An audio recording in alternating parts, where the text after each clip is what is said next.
Lala hits the road, his favorite destination is no surprise. Where else? The fish store.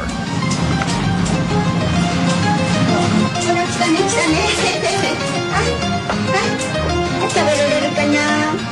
何か寝るかな。はい、どうぞ。はい、どうぞ召し上がりなさい。はい、イワシとか。Sardines and mackerel are his favorites. He loves to eat them. He is adorable. Adorable, yes, and deserving of a doggy bag for the trip home.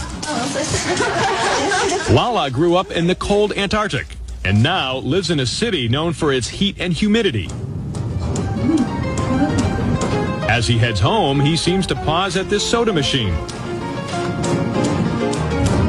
Then moves on, possibly realizing he left his change in his other suit. No problem, just head into a neighbor's yard for a quick hose down. Ah, refreshing. Then back on the road.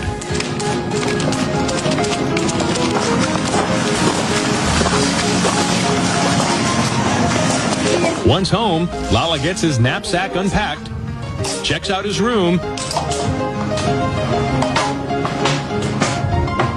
and at the end of a long day, spends a little quality time with the rest of the family.